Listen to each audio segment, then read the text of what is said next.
नमस्कार विद्यार्थी मित्रांनो मी प्राध्यापक डॉक्टर वैभव इंगळे. तुम्ही पाहताय इन्फॉर्मेशन कट्टा हे युट्यूब चॅनल.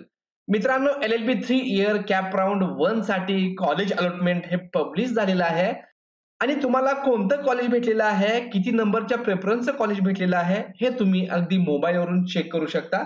तर मित्रांनो, ही अलॉटमेंट नेमकी कशी चेक करायची याविषयीची माहिती आपण या व्हिडिओमध्ये पाहणार आहोत.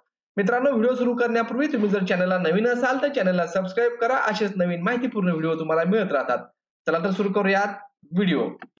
तर मित्रांनो, तुम्ही जेव्हा LLB 3 इयरच्या कॅप पोर्टलला याल, या वेबसाईटची लिंक मी तुम्हाला डिस्क्रिप्शन बॉक्समध्ये दिलेली आहे. तर तुमच्या समोर अशा प्रकारचं इंटरफेस ओपन होईल. तर allotment list has been published. Please read notice number 1 carefully असं या ठिकाणी दिलेलं आहे आणि ही नोटीस या ठिकाणी दिलेली आहे. तर याच्यावरती ऑलरेडी आपण व्हिडिओ बनवलेला आहे की या नोटीसमध्ये काय महत्त्वाच्या इन्स्ट्रक्शन दिलेल्या आहेत ते आपण याच्यामध्ये सांगितलेलं आहे. तो व्हिडिओ तुम्ही पाहिला नसेल तर व्हिडिओ पाहून घ्या. याची लिंक मी तुम्हाला डिस्क्रिप्शन बॉक्समध्ये दिलेली आहे. तर मित्रांनो, आता तुम्ही जर लॅपटॉपवरती चेक करत असाल तर तुमच्या समोर दोन पर्याय असतील. एक म्हणजे डायरेक्ट पर्याय, याच्यामध्ये चेक वॅकन्सी ऑब्लिक अलॉटमेंट. इथं तुम्ही एखाद्या कॉलेजमध्ये किती विद्यार्थ्यांना ऍडमिशन भेटलेलं आहे आणि किती पर्सेंटाईलला ऍडमिशन भेटलेलं आहे ते तुम्ही इन्स्टिट्यूट वाईज अलॉटमेंट लिस्ट यावरती चेक करून या ठिकाणी सिलेक्ट युनिव्हर्सिटीमध्ये युनिव्हर्सिटी टाकू शकता आणि त्याच्याच पुढं कॉलेजचं नाव टाकू शकता आणि त्यानंतर शो अलॉटमेंट लिस्ट यावरती तुम्ही क्लिक कराल तर तुमच्या समोर अशा प्रकारची विद्यार्थ्यांची यादी पब्लिश होईल. त्यांची कॅटेगरी या ठिकाणी दिसेल आणि इथं मेरिट मार्क्स तुम्हाला दिसतील. तर 99.74 99.50 अशा प्रकारे इथं मेरिट लिस्ट ओपन झालेली आहे आणि जोपर्यंत तुम्हाला ओपन दिसतंय, तुम्हाला जर कट ऑफ पाहिजे असेल तर ओपन जनरल जिथपर्यंत दिसतंय तर तुम्ही तिथपर्यंत असंच स्क्रोल डाऊन करून खाली घेऊ शकता आणि लास्टचा ओपन जनरल कुठं आहे तर ते तुम्ही इथं त्याची कट ऑफ असं इथं समजू शकता. तर मित्रांनो, अशा प्रकारे तुमच्या कॅटेगरीची कट ऑफ तुम्हाला याच्यामध्ये समजू शकते. तर आता आपण पाहूयात की आपली पर्टिक्युलर कशा प्रकारे आपल्याला कॉलेज भेटलेलं आहे की नाही ते कसं चेक करायचं.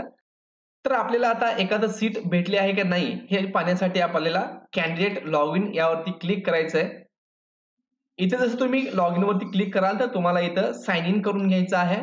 साइन इन केल्यानंतर तुमच्या समोर तुमचं लॉग इन पेज ओपन होईल आणि इथं कन्फर्म आणि व्हेरिफाईडच्या खाली तुम्हाला जे कुठलं कॉलेज भेटलेलं आहे तर तुम्हाला या ठिकाणी त्याचं लिस्टमध्ये नाव दिसत असेल आणि जर तुम्हाला कुठलंच कॉलेज भेटलं नसेल तर तुम्हाला या ठिकाणी not allotted in cap round first असं इथं दिलेलं असेल. आता आपल्याला काय करायचंय की या ठिकाणी अलॉटमेंट मध्ये जाऊन प्रिंट अलॉटमेंट लेटर आणि सीट एक्सेप्ट स्टेटस यामध्ये जाऊन सीट एक्सेप्ट करायचे. जेव्हा तुम्ही ते सीट एक्सेप्ट करता, ₹1000 भरता, तेव्हा इथं बेटरमेंट किंवा फ्रीज हे जे काही तुम्ही करणार आहात ते इथं सीट एक्सेप्टन्स स्टेटस मध्ये येईल आणि seat acceptance fee paid status मध्ये येस येईल आणि जेव्हा ऍडमिशन घ्याल तेव्हा इथे ऍडमिटेड असा ऑप्शन येणार आहे.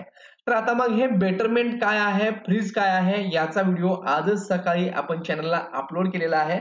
तो तुम्ही पाहिला नसेल तर तो पाहून घ्या.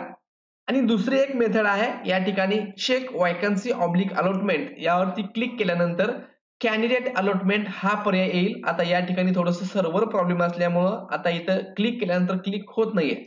परंतु तुम्ही जेव्हा यावरती क्लिक कराल तर institute wise allotment, candidate allotment यावरती तुम्हाला त्यापैकी तुम्हाला कॅन्डिडेट अलॉटमेंट यावरती क्लिक केल्यानंतर तुमचा रजिस्ट्रेशन नंबर टाकून शो अलॉटमेंट केल्यानंतर त्या ठिकाणी तुम्हाला कोणतं कॉलेज भेटलेलं आहे त्याविषयीची माहिती भेटून जाईल.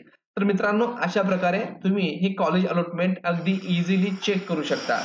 मित्रांनो, व्हिडिओ आवडला असेल तर चॅनलला लाईक करा, सबस्क्राईब करा, तुमच्या मित्रांना शेअर करा. धन्यवाद.